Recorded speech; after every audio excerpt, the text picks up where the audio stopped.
pachipamwe vadiwa vateereri, ndinokugamuchirai zvekare mune imwe episode yemasecrets nemaconfessions. Kune vatsva vasati vakasubscribe pathis channel, ndinongokukurudzirai kuti please do subscribe and turn off the notification button. Zvisinei, regai ndipinde munyaya dzandauya nadzo in this episode. Hi auntie Mamo, please post for me. Chitupa changu ndokumbura kuti muvige. Tete inini ndiri murume ane makore ekuberekwa anokwana iwo kuita 40. I'm not married, I'm single, because the kind of life yandiri kurarama kana kuti zvinoitika pandiri hazvitodi kuti ndiite mudzimai, nekuti nobody will understand or accept my situation as difficult as it is. Zvakaitika ndezvekudai tete. Inini ndinogara munyika yevatorwa tete. Ndinoshandira pachipatara as a mortician, ndinoshandira mumochwari. Saka mumochwari kuti unenge uchisangana nevanhu vakasiyana siyana vanenge vakafa. Vamwewo ndevanenge vafa vaita zvekupondwa, vamwewo ndevanenge vafawo rufu rwekurwara, vamwewo ndevanenge vafa netsaona chaiyo. Saka inini tete handizivi kuti ishavi here ranga ragara riri pandiri kana kuti chi, I don't know. But to be honest with you, kukudza ichokwadi chese chaicho, inini handina kuromba, handina kung'anga yandakainda kana mushonga wandakatora. Ipapo ndibatisiseiwo please, so that mugonyatso kundikwanisa kundibatsira mune zvakanaka. Zvakangoitika ndezvekudai tete. Ndingangoti about 8 years ago ndiri munhu ava nenguva yakareba zvikuru kwazvo ndiri pabasa. Saka zvakaitika ndezvekudai. One day ndainge nditori zvangu mumochari, nditori busy kunge ndichitodresawo chimwe chitunhawo chainge chichida kuti chinge chichizotorwa nevaridzi vacho. Ndipo pakabva pazosvika mota iyo yeforensic yakatakura chimwe chitunha chayainge yakatakura. Chitunha ichi changa chiri chitunha chemwana anga ari around zvekuma 19 to 20 years, ainge achinzi ainge atsikwa negonyeti. Mwana iyeye anga akaita kuparara tete, anga akaita kuita mapfufu. Kana uri semusoro wainge usingaonekwi kana zvamuchose. So mwana uye akabva asvika ndobva atoita zvekutoiswa muplastic kuti ange achikwanisa kuti arongedzeke mumochwari, because chimiro chake, nyama dzake dzanga dzakaita ubvurubvuru, ari mafufu ega ega. So vakangosvika ndokubva vakuturira mune rimwe rakaita sort of basin so ranga ririmo, vakanditi wozogadzirisa mutumbi uyu wourongedza pakanaka. Ndakabva ndati it's fine, ndokubva ndatopedzisa zvangu kutogadzira chitunha chandainge ndinacho panguva iyoyo. So ndakazoti ndapedza ndokubva ndatora mabody parts emunhu uya anga angoisiwa mubaseni raanga ari, ndokubva ndatanga kumaleya zvakanaka ndichimarongerera muplastic. So I don't know kuti what came over me tete. Nyama iya yainge ichingoluka fresh, so ndakaitarisa ndainge ndichiona iri nyama iri very fresh. Makamboona nyama yemombe, but yemombe isati yakura, mombe ichiri diki, yekuti nyama yacho inenge iri fresh, apa iri very fat, ine mafuta akanyatsonaka. Ndakabva ndachiva nyama iya, and then I imagined myself ndichitodya mincemeat. Then ndakabva ndangozviita brush off my mind, ndokutora mutumbi uya ndokuurongedza. Shure mange ndaurongedza, ndakazonoti ndatogara zvangu panze kuti ndinge ndichifurwa nemhepo. Pfungwa dzangu dzainge dzichingofunga nyama iya yandainge ndaona. Then brain dzangu ndakazvibvunza kuti what if I taste, ndikambonzwa kuti zvakamira sei, chinyi chinoitika. Tete ndakatraya kuti ndinge ndichivhara mind yangu kuti isafunga zvinhu zvakaita saizvozvo, but zvakaramba zvamuchose tete. Then ndipo pandakazongobatwa nemweya wekuti no, rega nditore kaplastic kadiki ndingononokora nyama yacho yakaita mafufu iyoyo ndise mukaplastic. Kana ndaisa mukaplastic imomo, then ndochizokwanisa kuti ndinge ndichinobika. Ipapo ndainge ndaita zvivindi because ndaingoti ndikafunga nyama iyi and then I imagine myself eating it, ndaitoita kutohwehwa mate chaiko, ndaitozara mate mukanwa zviya zvekutonzwa kuti yo ndainge ndanonokerwa. Saka ndakabva ndatora nyama iya ndokubva ndatoisa muplastic, ndokubva ndaisa mukabhegi kangu kandinouya nako kaine chikafu. Nguva dzekuchaisa dzakakwana, ndakabva ndatodarika nemutown ndichitotenga matomatoes, maonion, vana garlic zvakasiyana siyana nemaspice akasiyana siyana nesupu dzakasiyana siyana. Then ndakabva ndaenda kumba. I don't know kuti pane spirit yanga yakandigara here kana kuti chinyi chaiitika ipapo, I'm not sure. Ndakatosvika kumba tete ndokutosuka nyama iya ndokubva yatobva ropa rose rainge riri pairi, ndokutotora chipoto changu ndokutogadza nyama iya ndobva yatotanga kutofazha. Yakafazha nyama iya zvekufazha zvekuti about 3 hours ichingofazha.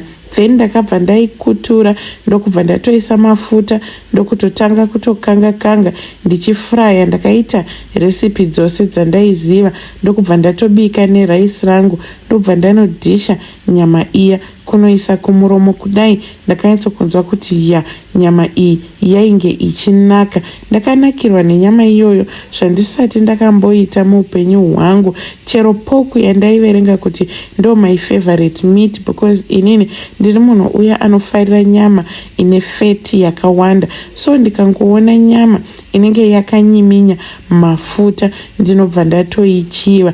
Then ndakabva ndadya nyama iya ndokubva ndasiya imwe yandaiti ndinomuka ndichidya mangwana makuseni. But tete ndakazoti ndanorara mumagumbeze, mwoyo wangu wakatadza kurara ndichingofunga kuti mune nyama yandainge ndasiya mupoto.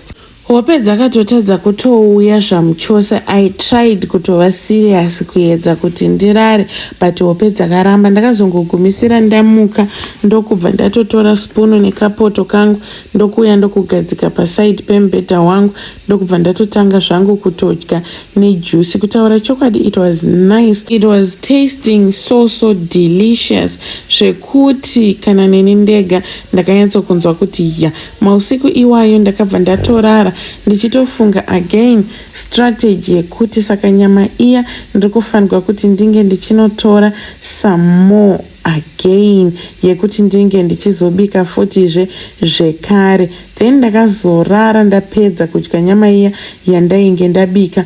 Mangwana makuseni ndakamuka ndokugadzirira ndokuenda kubasa.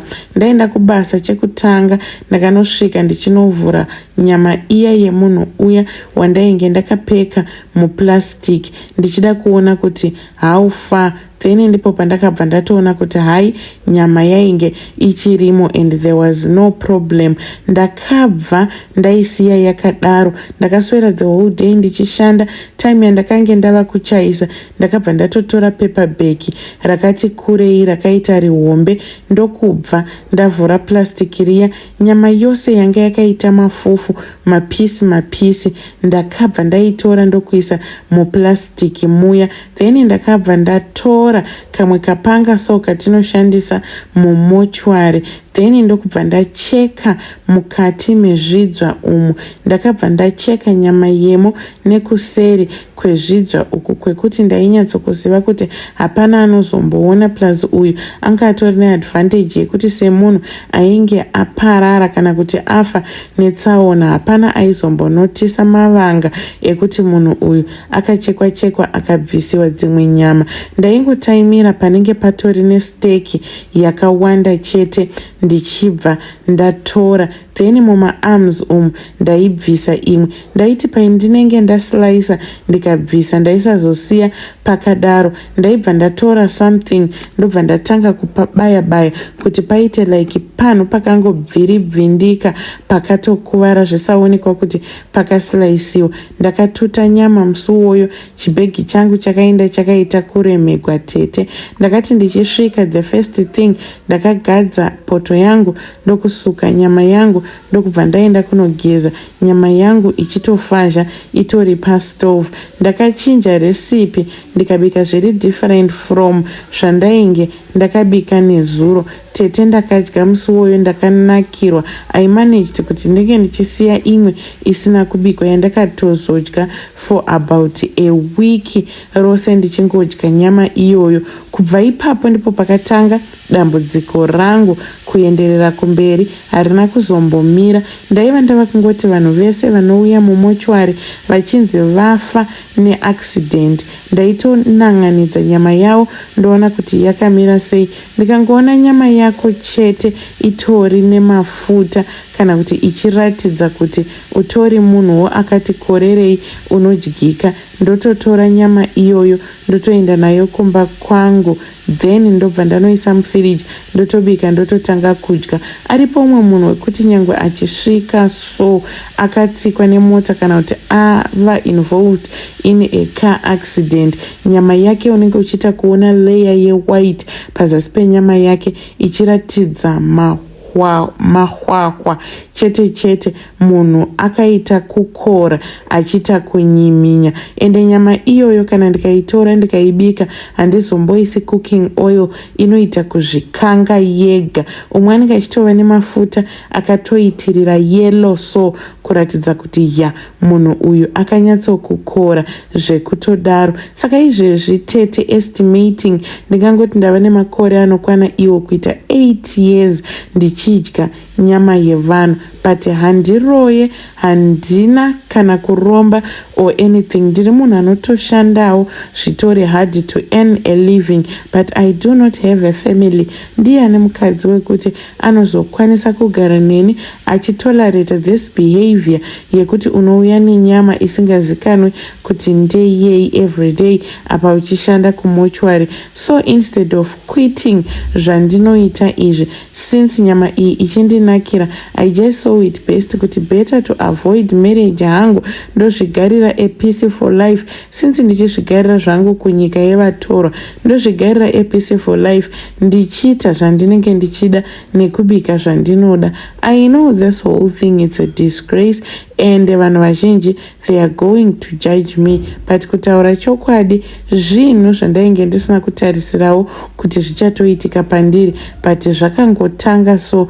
kutongochiva nyama yemunhu. And right now every time pakunouya zvituna zvinenge zvitori fresh mumochari, ndinotomeka sure kuti ndaita plan, but kazhinji ndinowanzo kutageta vanenge vaita accident nemota kana kuti vanenge vatsikwa nemota vachiri fresh vaya, then ndivo vandinobva ndatora ndonopakija usavi hwacho mufiriji kumba kwangu. Tete, that was my confession.